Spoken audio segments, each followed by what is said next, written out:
Welcome back. Thanks for sticking with us. Now, here's something I discovered this week that I think may be the ultimate solution in private browsing for those internet moments when you need to know no one can look over your shoulder what you're viewing. Look at this new invention.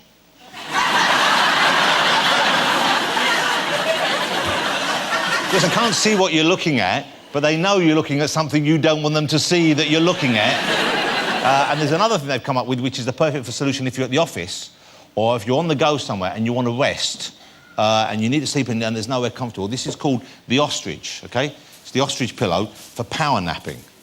This is it. And what you're meant to do, I believe, is you put it over your head so you can just sleep, like at an airport or somewhere. So it's quite tight.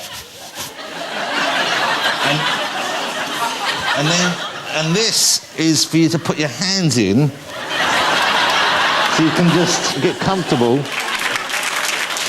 It's quite nice.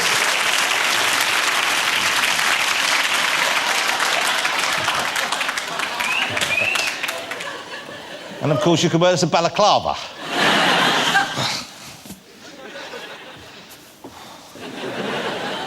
I don't think it's going to catch on. Oh my! You look like a hammerhead shark. Did you actually genuinely just fall asleep then, Jack? It's very good. It's very cosy. Yeah, it is. It's a nice look. I'm gonna go to disco like that. You go to a disco. Yeah. That's what I call it, isn't it? Let's get my final guest out. She is, of course, the star of the Harry Potter movies, but now she's moving on to a whole new career. It's the wonderful Emma Watson.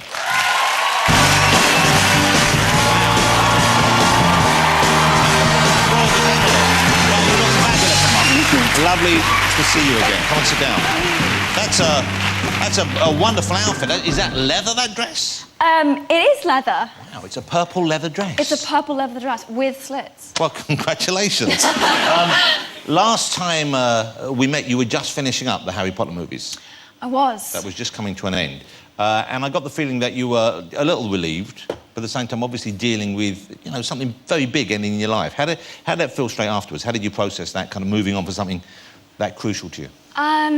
Gosh, I guess it just took time, and I am still very much in touch with everyone that I worked with. Everyone really genuinely got on well, didn't they, on this? They did, and those people are very much still a part of my life now, even though we aren't working together, so I think that really helped. I spoke to my son earlier, and I said, we've got Emma Watson on the show, and him and his friends are all very excited. I said, which question should I ask? I said, ask her if she ever got off with any of the boys on Harry Potter. Ever got off? That's what the kids want to know. Whew. Did you ever get off? I don't know, get off doesn't mean necessarily get off.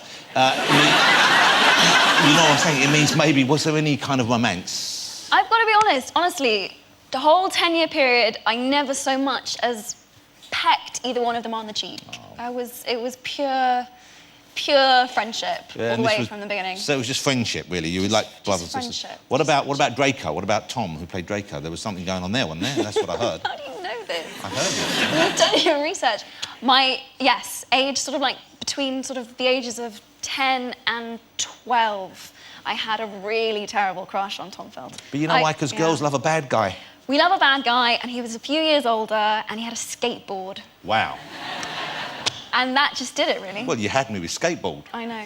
Did he bring the skateboard in? Oh, yeah. He used to, like, do tricks on it, and he used to, like... He was so cool. Oh. Yeah. And did he know you had a crush on him? He totally knew.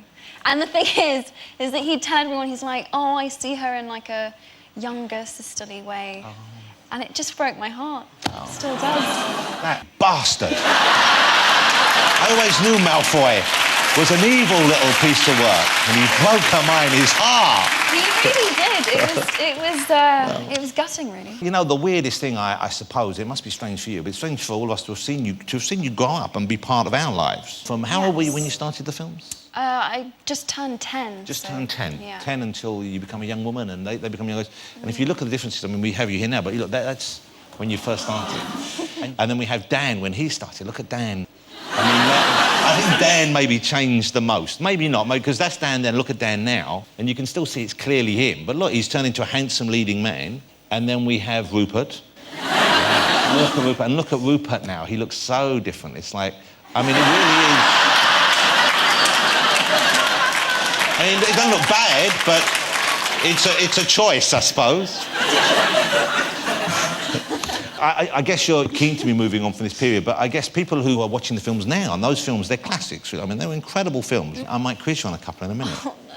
But before we do, it was kind of weird, because I mean, I like all the movies, but I love the Tri-Wizard Tournament. Was that Goblet of Fire? That was Goblet of Fire. And that was the film, it seems bizarre now, that Robert Pattinson was in.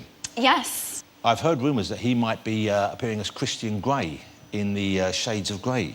Oh, really? And that's one of the things I heard. And I read somewhere that you would consider playing Anastasia. I haven't been sent a script or any form of "Are you interested?" from any film people. I don't think they've got to that stage yet, though, so I wouldn't count yourself out just because of that. I mean, if they offered it to you... I mean, have you read the books? No, I haven't, but... What? I bet you have. No.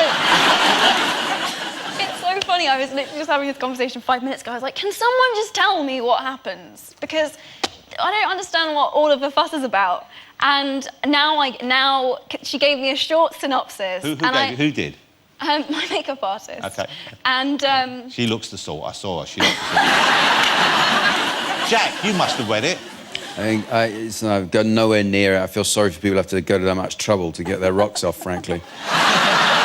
You really are a little ray of sunshine, aren't you? Gwen, have you flicked through them? I have not, no. Yeah, I bet you have. Dynamo. I've not read them. He's read page 228. There's enough for him.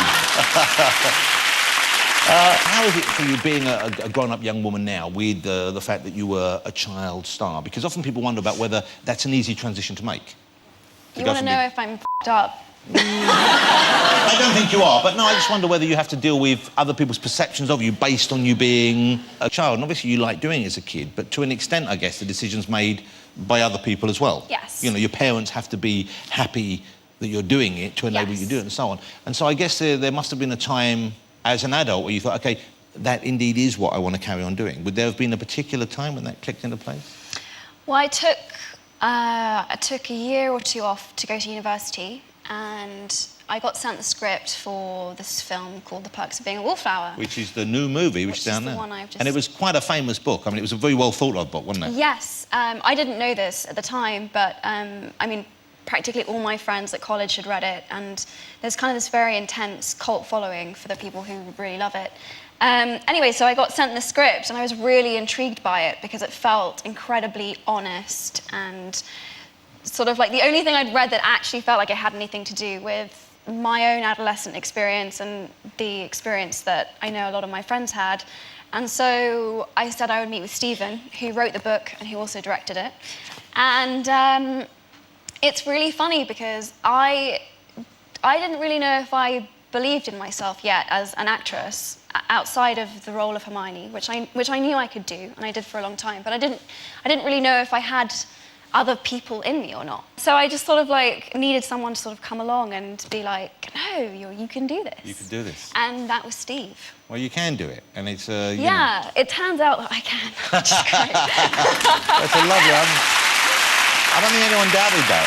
Yeah, well, thank you. And it was nice to do something really different. I did an American accent. Well, it's very different because it's also kind of low budget, it's small, it's very personal, and it's very much about kind of complex, you know, human problems and emotions, of course. Let's have a look. This is the clip now. Have a look. This is The Perks of Being a Wallflower. It opens on the 3rd of October here, and you'll see Emma in a very different light. Look at this.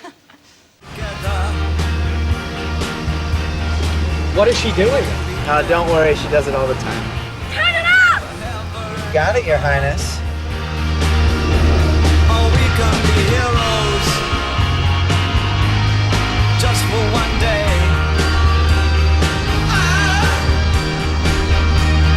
I will be king. And you What? I feel infinite. will be queen.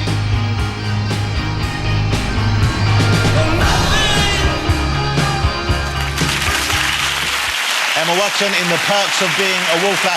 We're going to take a break. Stick around, Emma. I'd like to chat to you a little bit more after this, but we have Emma and also music from No Doubt after the break. Don't go away.